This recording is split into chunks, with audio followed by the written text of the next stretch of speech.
మిత్రులకు నమస్కారాలు తెలియజేసుకుంటూ నాతో పాటు ఈ పాత్రికేయ సమావేశంలో రాష్ట్ర కాంగ్రెస్ పార్టీ ప్రధాన కార్యదర్శి వినోద్ కుమార్ గారు, పిసిసి రాష్ట్ర అధికార ప్రతినిధి జహీర్ అఖ్తర్ గారు, మహబూబ్ నగర్ జిల్లా మీడియా కోఆర్డినేటర్ బెన్హర్ గారు కూడా పాల్గొనడం జరుగుతుంది. ఇవాళ పాత్రికేయ సమావేశం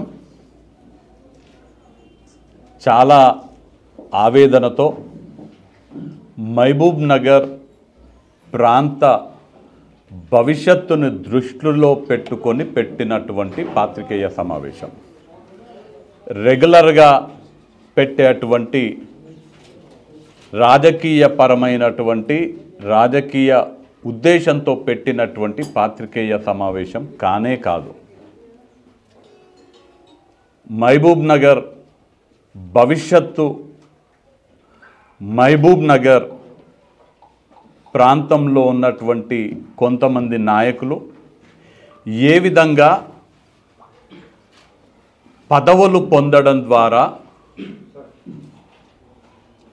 స్వలాభం పొంది, వ్యక్తిగత లాభాలు పొంది, ఆ పదవులని స్వలాభం కోసం, కుటుంబ లాభం కోసం, ధనార్జన కోసం వినియోగించుకుంటున్నారనే విషయం మహబూబ్ నగర్ ప్రజలకి తెలియాలని, భవిష్యత్తులో మహబూబ్ నగర్ ప్రజలందరూ కూడా అప్రమత్తంగా ఉండాలనే ఆలోచనతో ఈ ప్రాంతం యొక్క భవిష్యత్తు పైన, ఈ ప్రాంత ప్రజల భవిష్యత్తు పైన మమకారం ఉన్నటువంటి వ్యక్తిగా పెడుతున్నటువంటి పాత్రికేయ సమావేశం ఇది. నిన్న మొన్న భారతీయ జనతా పార్టీ జాతీయ ఉపాధ్యక్షురాలు, మాజీ తెలుగుదేశం పార్టీ, మాజీ సమాజ్వాదీ పార్టీ, మాజీ కాంగ్రెస్ పార్టీ నాయకురాలైనటువంటి డికే అరుణ గారు ప్రస్తావించినటువంటి రెండు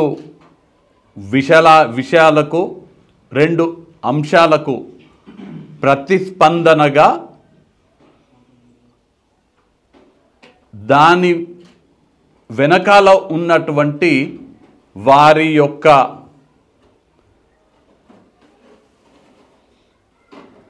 కుట్రని బయట పెట్టాలనే ఆలోచనతో ఈ పాత్రికేయ సమావేశం పెట్టడం జరిగింది. వారు రెండు విషయాలు ప్రస్తావించడం జరిగింది.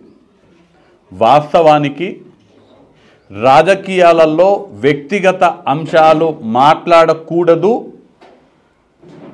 పాలసీ మ్యాటర్స్ పైననే మాట్లాడాలని బలంగా నమ్మేటువంటి వ్యక్తి చల్లా వంశీచంద్ర రెడ్డి.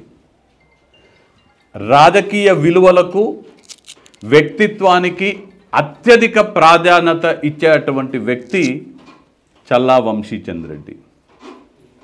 నాకన్నా వయసులో పెద్దవారికి, మరీ ముఖ్యంగా మహిళా తల్లులకి అపారమైనటువంటి గౌరవం ఇచ్చేటువంటి సంస్కారం ఉన్నటువంటి వ్యక్తి వంశీచంద్ర రెడ్డి.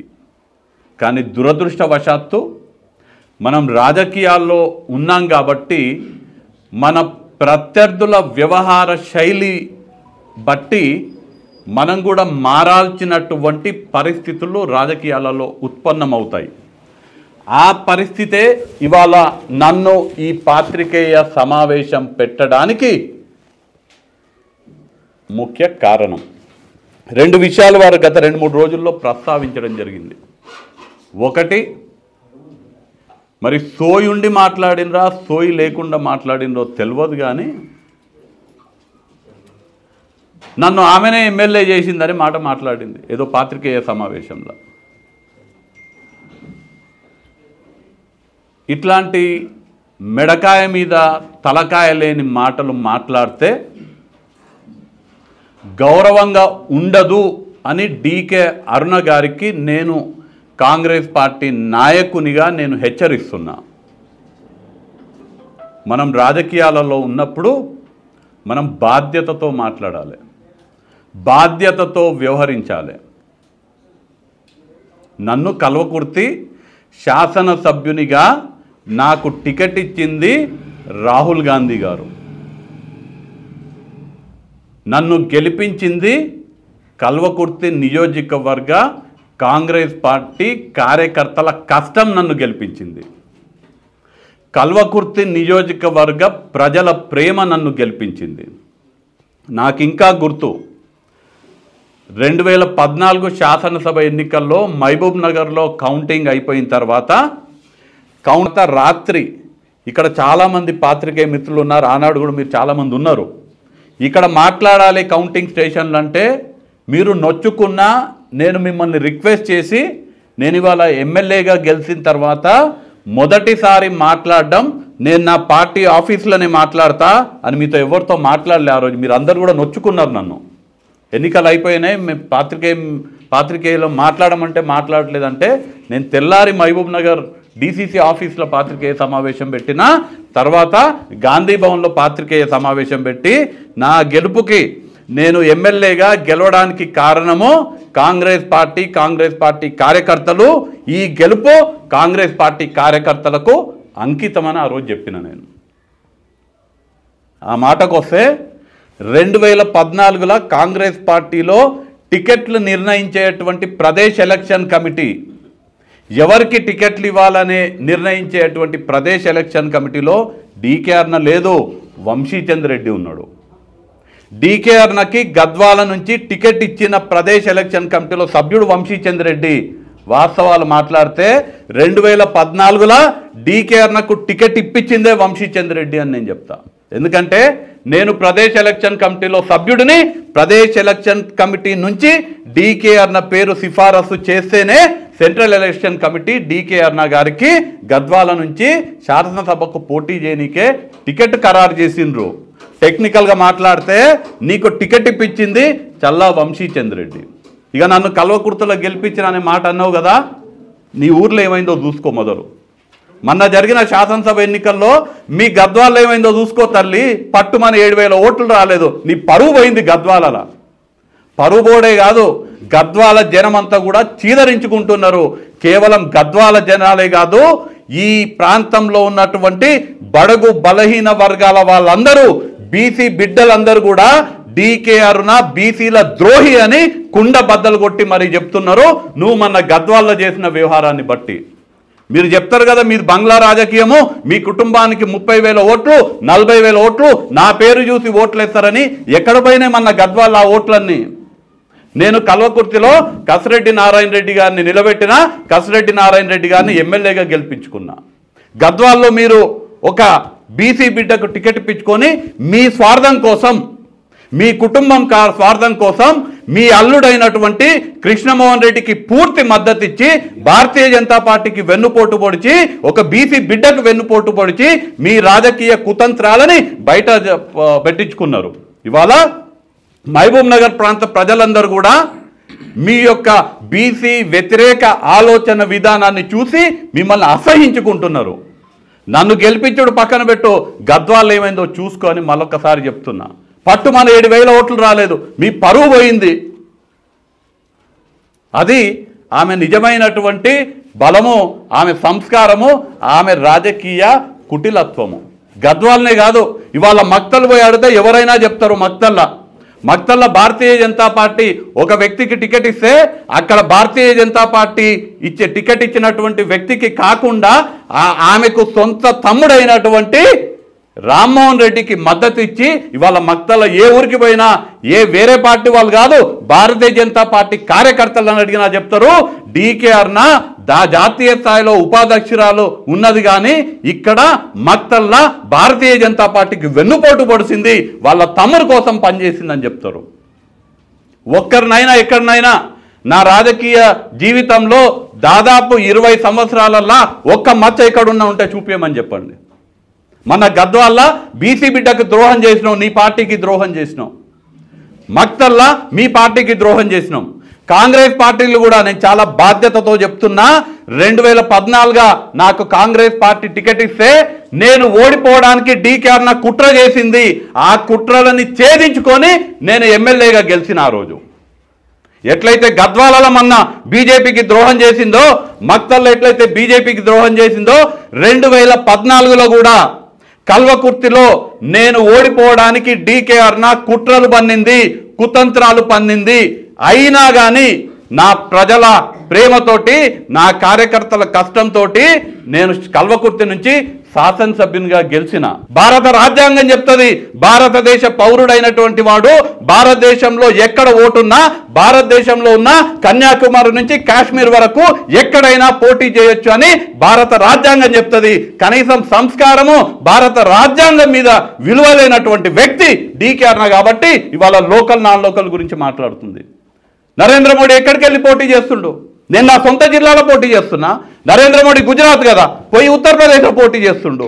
నరేంద్ర మోడీ నాన్ లోకల్ అని చెప్తుందా డీకే అరుణ? ఇవాళ సమాధానం చెప్పాలి, బరాబరి వాళ్ళ డీకే అరుణ సమాధానం చెప్పాలి. నరేంద్ర మోడీ నన్ను ఎప్పుడైతే నాన్ లోకల్, నేను పక్కా లోకల్ అని డీకే అరుణ అంటుందో, నరేంద్ర మోడీ వారణాసిలో లోకలా నాన్ లోకలా సమాధానం డీకే అరుణ చెప్పాలి. ఈటెల రాజేందర్ మల్కాజిగిరిల లోకలా నాన్ లోకలా డీకే అరుణ చెప్పాలి. డీకే అరుణ రేపు పాత్రికేయ సమావేశం పెట్టి Narendra Modi non local, Vamshi Chand Reddy non local, వంశీచంద్రెడ్డికి ఓట్లు వేయొద్దు, నేను పక్కా లోకలు, నాకు ఓట్లు వేయాలని చెప్పిన డీకే అరుణ రేపు అదే ప్లేస్లా పాత్రికేయ సమావేశం పెట్టాలి. నరేంద్ర మోడీ వారణాసిలో నాన్ లోకలు, ఓట్లు వేయొద్దు. ఈటెల రాజేందర్ మల్కాజిగిరిలో నాన్ లోకలు, ఈటెల రాజేందర్కి ఓటు వేయొద్దని డీకే అరుణ రేపు పాత్రికేయ సమావేశం పెట్టి చెప్పాలి.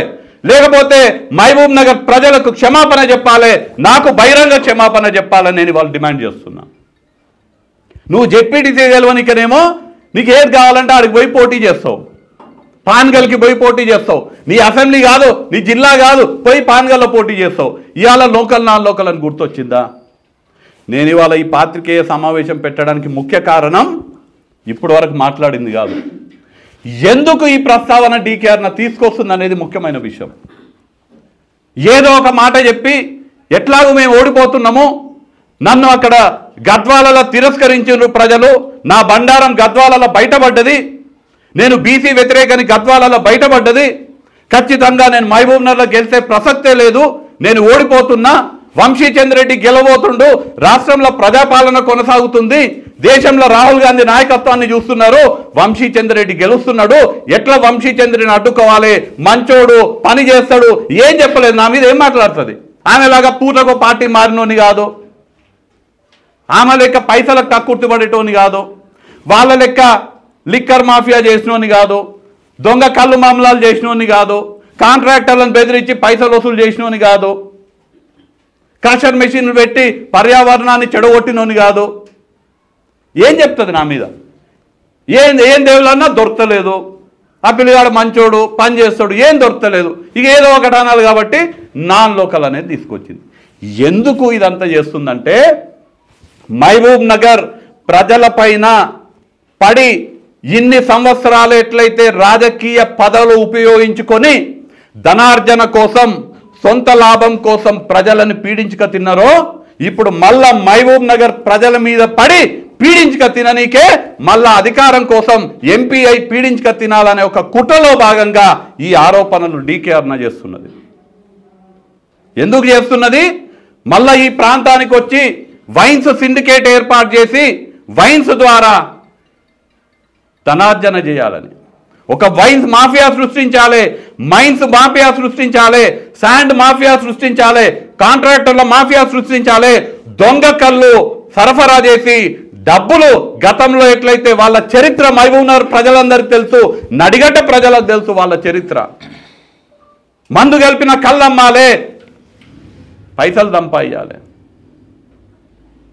కాంట్రాక్టర్లు ఎవరు కాంట్రాక్ట్ చేసుకోవద్దు, మేమే కాంట్రాక్ట్ చేసుకోవాలి, మొత్తం కాంట్రాక్టర్లతోటి సిండికేట్ ఏర్పాటు చేసి వాళ్ళ దగ్గర కమిషన్లు తీసుకోవాలి. మళ్ళీ ఈ మహబూబ్ నగర్ అవన్నీ చేయాలనే ఉద్దేశంతో మహబూబ్ నగర్ ఎంపీ కావాలనుకుంటుంది. అధికారం కోసం, ధనార్జన కోసం, వాళ్ళ కుటుంబం బాగుపడనీకే ఎంపీ కావాలనుకుంటుంది, కానీ ప్రజల కోసం, ప్రజలకు సేవ చేయనీకే ఎంపీ కావాలనుకుంటలేదు.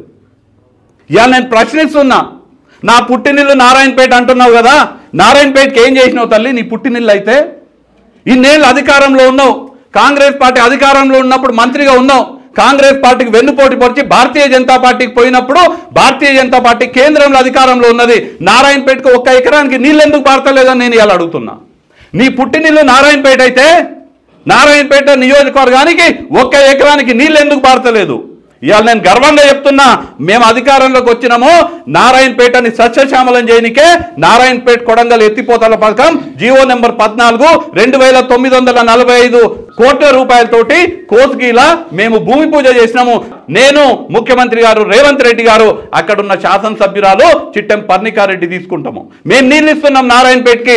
నారాయణపేట నీ తల్లిగారిలో అయితే, నీ సొంతూరు నారాయణపేట అయితే, నారాయణపేటకి ఇన్నేళ్ళు నువ్వు అధికారంలో ఉంటే 1 ఎకరానికి నీళ్ళు ఎందుకు ఇవ్వలేదని అడుగుతున్నా. నారాయణపేటలో పద్మశాలీలు పెద్ద ఎత్తున ఉంటారు. ఎప్పటి నుంచో దశాబ్దాలుగా నారాయణపేటలో డిమాండ్ ఉన్నది టెక్స్టైల్ పార్క్ కావాలని. మీరు కేంద్రంలో అధికారంలో ఉన్నారు, నరేంద్ర మోదీ దగ్గరకు పోయి నారాయణపేటలో పద్మశాలీలకు టెక్స్టైల్ పార్క్ కావాలని ఎప్పుడన్నా అడిగినరా? ఎందుకు తెప్పలేదు నారాయణపేటకి టెక్స్టైల్ పార్క్? నేను ఇవాళ చెప్తున్నా, రేపు కాంగ్రెస్ పార్టీ కేంద్రంలో అధికారానికి వచ్చిన తర్వాత మొదటి 100 రోజులల్లా నారాయణపేటకి టెక్స్టైల్ పార్క్ తీసుకొచ్చే బాధ్యత నేను తీసుకుంటా అని నేను ఇవాళ స్పష్టమైనటువంటి హామీ ఇస్తున్నా. ఏం చేసినావు నారాయణపేటకు? నువ్వు ఓట్ల కోసం నా తల్లిగారు ఊరు నారాయణపేట అంటావు తప్ప నారాయణపేటకి ఏమన్నా చేసిండ్రా? ఇంకా ఘోరమైన విషయం, భారతీయ జనతా పార్టీ ప్రభుత్వంలో ఉన్నప్పుడు కేంద్రం ఎన్డీఏ నేషనల్ డిఫెన్స్ అకాడమీ వాళ్ళు నారాయణపేటకి సైనిక్ స్కూల్ కేటాయిస్తే కేంద్ర ప్రభుత్వం రాష్ట్ర ప్రభుత్వం కుట్ర చేసి ఆ సైనిక్ స్కూల్ని వేరే రాష్ట్రానికి తీసుకుపోతే, నారాయణపేటలో సైనిక్ స్కూల్ గుజరాత్కి తీసుకుపోతే డీకేఆర్న ఎందుకు మాట్లాడలేదని నేను ఇవాళ ప్రశ్నిస్తున్నా. మధ్యప్రదేశ్కి వేరే రాష్ట్రం ఉన్నది గుజరాత్కి తీసుకుపోయినరు, ఇక్కడిది మధ్యప్రదేశ్. అంటే మధ్యప్రదేశ్ అనొచ్చు, గుజరాత్ అనొచ్చు. ఇక్కడ ఉన్నటువంటి సైనిక్ స్కూల్ నారాయణపేట నుంచి, నువ్వు పుట్టిన గడ్డ అంటున్నటువంటి నారాయణపేట నుంచి వేరే రాష్ట్రానికి తీసుకుపోతే ఎందుకు మాట్లాడలేదు డీకేఆర్ నా? నేను ఇవాళ ప్రశ్నిస్తున్నా. నేను ఇవాళ చెప్తున్నా, రేపు కేంద్రంలో కాంగ్రెస్ పార్టీ అధికారంలోకి వస్తే ఖచ్చితంగా గతంలో నారాయణపేట నుంచి తీసుకుపోయినటువంటి సైనిక్ స్కూల్ని నారాయణపేటలో తెచ్చి నారాయణపేటలో సైనిక్ స్కూల్ పెట్టించే బాధ్యత వంశీచంద్ర రెడ్డి తీసుకుంటాడని చెప్తున్నా. ఓట్ల కోసము నారాయణపేట గుర్తొస్తుందా? నీళ్లు బారించడానికేనేమో నారాయణపేట నీ సొంతూరు కాదు, ఎడ్యుకేషనల్ ఇన్స్టిట్యూషన్స్ చేయనికే నారాయణపేట నీ సొంతూరు కాదు, ఇండస్ట్రీలు పెట్టడానికే నారాయణపేట సొంతూరు కాదు. ఎలక్షన్లు వచ్చినప్పుడే నారాయణపేట నా సొంతూరు, నేను ఇక్కడ లోకల్ అనేది గుర్తొస్తుంది. ఇన్నేళ్ళ అధికారం నుండి మహబూబ్ నగర్కి ఏం చేసినావు? మీరు, మీ కుటుంబం ఆ భూత్పూర్ నుంచి, మహబూబ్ నగర్ నుంచి భూత్పూర్ దాకా ఆ రోడ్డు కాంట్రాక్ట్ తీసుకొని 10 ఏళ్ళు దాటిపోయింది. ఇవాళ మహబూబ్ నగర్ పట్టణ ప్రజలందరూ కూడా ఒకసారి ఆలోచన చేయండి. 10 ఏళ్ల నుంచి ఒక కాంట్రాక్ట్ మహబూబ్ నగర్ నుంచి భూత్పూర్ వరకు తీసుకొని ఆ రోడ్డు పని చేయకుండా అధికారులు ఎవరైనా ప్రశ్నిస్తే మాకు అధికారం ఉందని అధికారుల మీద బెదిరింపులు చేస్తూ ఇప్పటి వరకు ఆ రోడ్డు పనులు పూర్తి చేయలేదు. మహబూబ్ నగర్ ప్రజలే సాక్షి దీనికి. ఆ రోడ్డు ఇక్కడ మహబూబ్ నగర్ నుంచి భూత్పూర్ మీదకి పోతుంటే చుట్టుపక్కల రోడ్లన్నీ అయిపోతాయి, కానీ ఆ భూత్పూర్ రోడ్డు కాదు. దీనికి కారణం ఎవరు? 10 ఏళ్ల నుంచి ఆ సొమ్ములు తిని, ఆ డబ్బు తిని, అక్కడున్న డబ్బు దోచుకొని పనులు చేయకుండా మిగిలిచ్చినటువంటి డీకేఆర్ నా కుటుంబం. దేవరకద్రలో వేముల ఊరికి పోండి, వేముల స్టేజ్ నుంచి వేముల దగ్గరికి అక్కడ రోడ్డు పని అదే పైసలు మింగినరు, రోడ్డు పని చేస్తలేరు. అక్కడ గ్రామాలకు చెందినటువంటి ఆ మండలంలో ఉన్నటువంటి ప్రజలందరూ కూడా అడిగితే వాళ్ళని బెదిరింపులకు గురి చేస్తున్నారు. రాజకీయాలలో ఉన్నది ప్రజాసేవ చేయనికనా, లేదంటే రాజకీయాల ముసుగులో పైసలు దండుకోనికనా? డీకేఆర్ నా మహబూబ్ నగర్ ప్రజలకు సమాధానం చెప్పాలి. ఇవాళ కోయిల్ సాగర్ నుంచి తీలేరు దగ్గర నీళ్ళు వచ్చి పడతాయి. తీలేరు నుంచి 6 కిలోమీటర్లు, కేవలం 6 కిలోమీటర్లు ఒక కాలువ దవ్వుతే అక్కడ దన్వాడ పెద్ద చెరువులకు నీళ్లు తీసుకపోతే 18 గ్రామాలకు సాగునీరు అందుతాయి. నాది దన్వాడ అని చెప్తుంది, దన్వాడకు పోయి ఓట్లు అడుగుతుంది. నిజంగా నీకు దన్వాడ అయితే దన్వాడ రుణం తీర్చుకోవాలని నీకుంటే దన్వాడ పెద్ద చెరువులకు తీలేరు నుంచి ఆ కోయిల్ సాగర్ నీళ్లు తీసుకొచ్చి అక్కడ 6 కిలోమీటర్ల కాలువ దవ్వించి దన్వాడ పెద్ద చెరువులకు నీళ్లు పోస్తే దన్వాడ కింద ఉన్నటువంటి 18 గ్రామాలకు నీళ్లు వస్తాయి, సాగునీరు అందుతుంది. సోయి ఉందా డీకేఆర్ నాకు? ఎప్పుడన్నా మంత్రిగా ఉన్నావు, రాష్ట్రంలో అధికారంలో ఉన్నప్పుడు నువ్వే అధికారం చెలాయించినావు, కేంద్రంలో బీజేపీ అధికారంలో ఉంది. ఏం చేసినావు దన్వాడకి? నేను ఇలా చెప్తున్నా, రేపు నన్ను దన్వాడ ప్రజలు ఎంపీగా గెలిపిస్తే కోయిల్ సాగర్ నుంచి తీరేరు దగ్గర పడ్డ నీళ్లను 6 కిలోమీటర్ కాలువ దవ్వి దన్వాడ పెద్ద చెరువుకు నీళ్లు తీసుకుపోయి ధన్వాడ మండలంలో ఉన్నటువంటి 18 గ్రామాలకు సాగునీరు అందే బాధ్యత నేను వంశీచంద్ర రెడ్డి తీసుకుంటాడు. ఇది డీకేఆర్ నాకు వంశీచంద్ర రెడ్డికి ఉన్న తేడా. సంగంబండ విషయం తెలియదా? నువ్వు మంత్రిగా ఉన్నావు కదా, కేంద్రంలో బీజేపీ అధికారం ఉంది కదా, సంగంబండకు నిర్వాసితులకు 10 కోట్లు ఇస్తే అక్కడ ఉన్నటువంటి 25,000 ఎకరాలకు సాగునీరు అందుతుంది. ఆ సోయి లేనటువంటి ప్రజాప్రతినిధివి నువ్వు. నేను ఇలా ఎంపీ కూడా కాలేదు, నాకేం అధికారం లేదు, కానీ మా ప్రభుత్వం వచ్చింది, మా ముఖ్యమంత్రికి చెప్పి ఆ 10,07,00,000 రిలీజ్ చేయించినా ఇవాళ సంగంబండ పగలబోతుంది. మక్తల్ మాగరూరు మండలాలలో 25,000 ఎకరాలకు ఇవాళ సాగునీరు అందబోతుంది. భారతమాలకు సంబంధించినటువంటి మన ముందు నుంచి పోయేటువంటి జాతీయ రహదారి ఉంది. భారతమాలకు సంబంధించినటువంటి భూమి కోల్పోయిన వాళ్ళు దాదాపు 6,000 మంది కుటుంబ సభ్యులు ఇప్పటికీ కూడా చాలా ఆవేదనకు గురవుతున్నారు. మా కంపెన్సేషన్ వస్తలేదని. ఎప్పుడన్నా నరేంద్ర మోడీ దగ్గరకు పోయి మాట్లాడినరా? ఎప్పుడన్నా జేపీ నడ్డా దగ్గరకు పోయి మాట్లాడినరా? ఈ జాతీయ రహదారికి సంబంధించినటువంటి 6,000 మంది నిర్వాసితులు ఇబ్బంది పడుతున్నారని, కంపెన్సేషన్ రావాలని ఎప్పుడైనా మాట్లాడినరా? మీ పదవుల కోసము, మీ టికెట్ల కోసము, మీ బలం కోసం మాట్లాడుకుంటారని ప్రజల కోసం ఎప్పుడైనా మాట్లాడిందా ఆమె? ఇవన్నీ ఎందుకు చెప్తున్నా అంటే మహబూబ్ నగర్ ప్రజలని మళ్ళా వాళ్ళ కుట్రలు కుతంత్రాలతోటి మోసం చేయనీకి వస్తున్నది. డీకేఆర్ని గనక మహబూబ్ నగర్ ప్రజలు ఓట్లేస్తే మన పరిస్థితి మహబూబ్ నగర్ నుంచి బూత్పూర్ రోడ్డు లెక్క అవుతుంది. దేవరకద్ర ప్రజలందరూ కూడా గమనించాలి. డీకేఆర్ నాకు ఓటేస్తే మన పరిస్థితి వేముల స్టేజ్ నుంచి వేముల ఊరు వరకు ఉన్న రోడ్డు లెక్క అవుతుంది. నారాయణపేట నియోజకవర్గ ప్రజలు డీకేఆర్ నాకు ఓటేస్తే అక్కడ పోయినటువంటి సైనిక్ స్కూల్ పరిస్థితి నారాయణపేట ప్రజలకు అవుతుంది. రానటువంటి టెక్స్టైల్ పార్క్ పరిస్థితి నారాయణపేట ప్రజలకు అవుతుంది. బీడు బారినటువంటి నారాయణపేట భూముల లెక్క మన పరిస్థితి అవుతుంది. అంటే ఇన్ని కుట్రలు, ఇన్ని దురుద్దేశాలు మనసులో పెట్టుకొని ఇక ఎట్లయినా వంశీచంద్ర రెడ్డి గెలుస్తుండు, ఓడగొట్ట నీకు ఏదో ఒకటి అనాలే, నాన్ లోకల్ని అదని ఇదని అనాలనే కుట్రతోటి ఇవన్నీ చేస్తున్నది. ఇవాళ చెప్తున్నా, ఇప్పటి వరకు ఒక మహిళ అని, నాకన్నా వయసులో పెద్ద ఆవిడని నేను గౌరవించినా నిన్న ఆమె మాట్లాడినటువంటి మాటలకి అవన్నీ కూడా మర్చిపోతున్నా. ఇప్పుడు నేను డీకేఆర్ బండారము ఇంకా ప్రచారానికి మే 13 వరకు, మే 13 నాడు ఎన్నిక ఉంది. మే 11 సాయంత్రం కదన్న ప్రచారం. మే 11 సాయంత్రం వరకు డీకేఆర్ బండారాన్ని ఖచ్చితంగా ప్రజలలో బయట పెడతాము. ఇన్నేళ్ళు అనుకుంటున్నారేమో మాది నడిచింది, మేము అధికారంలో ఉన్నాము, ప్రజలని మోసం చేసినాము, అధికారాన్ని ముందు పెట్టుకొని మేమంతా లాభ పొందినామని. ఇప్పటి నుంచి ఆ పప్పులు ఉడకవు. ఇవాళ చెప్తున్నా, నిన్న ఎప్పుడైతే వంశీచంద్ర రెడ్డి నాన్ లోకల్, నేను పక్కా లోకల్ అన్నావో, నీ రాజకీయ మరణానికి ఆనాడే నిన్ననే పునాదులు వేసుకున్నామని చెప్తున్నా నేను. ఇక డీకేఆర్ నన్ను వదిలిపెట్టేది లేదు. మొన్నటి వరకు ఈ జిల్లా మీద పడి దోచుకున్నది, దాచుకున్నది మొత్తం కక్కిస్తామని నేను ఇలా చాలా బాధ్యతతోటి చెప్తున్నా. మహబూబ్ నగర్కి నేను ఏదో చేసినా అంటావు, నేనేదో ఉద్యమాలు చేసినా అని, ఏదో జనరల్గా చేసింది లేదేం లేదు కానీ నేను ఉద్యమాలు చేసినా, నేను పోరాటాలు చేసినా అంటావు. ఏం చేసినావు తల్లి? అప్పర్ భద్ర national project Bharatiya Janata party ప్రభుత్వం నేషనల్ ప్రాజెక్టుగా ప్రకటిస్తే 5,003 కోట్లు, 5,300 కోట్లు కేటాయించి అప్పర్ భద్ర డ్యామ్ హైట్ పెంచనిస్తే ఆనాడు వంశీచంద్ర రెడ్డి కేంద్రానికి ఉత్తరం రాసిండు, ముఖ్యమంత్రికి ఉత్తరం రాసిండు. అప్పర్ భద్ర హైట్ పెంచితే నడిగడ్డ ప్రాంతంలో 80,000 ఎకరాలకి నీళ్లు సరిపోవని వంశీచంద్ర రెడ్డి రాసిండు. నాది నడిగడ్డ కాదు, కానీ పాలమూరు బిడ్డగా నేను ఉత్తరం రాసిన.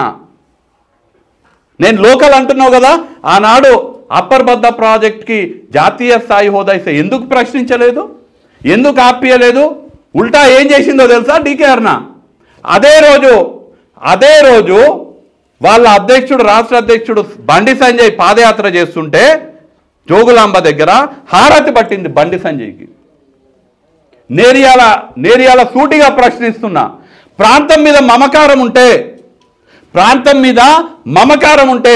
పుట్టిన గడ్డ మీద మమకారం ఉంటే, నిన్ను గెలిపించిన ప్రజలపైన నీకు విశ్వాసం ఉంటే, ఆనాడు అప్పర్ భద్రాకి జాతీయ స్థాయి హోదా కల్పించినప్పుడు ఎందుకు ప్రశ్నించలేదో డీకేఆర్న ఇవాళ చెప్పాలి. దాని ద్వారా ఇవాళ 80,000 ఎకరాలకి నష్టం. ప్రశ్నించలేదు, ఎందుకంటే ఆమెకు అవసరం లేదు, ఆమెకు తెలియదు అసలు ఏం చేయాలి, ప్రాంతాన్ని ఎట్లా అభివృద్ధి చేసుకోవాలని తెలియదు. వాళ్ళకి ఏం తెలుసు, ల్యాండ్ మాఫియా, శాండ్ మాఫియా, కాంట్రాక్టర్లు, రింగులు ఎట్లా వేయాలి, జనాలను ఎట్లా బెదిరించాలి, కాంట్రాక్టర్ని ఎట్లా బెదిరించాలి అనే మాత్రమే తెలుసు వాళ్ళకు. ఇవన్నీ తెలియదు అసలు. ఇలా ప్రజలు ప్రశ్నించాలి.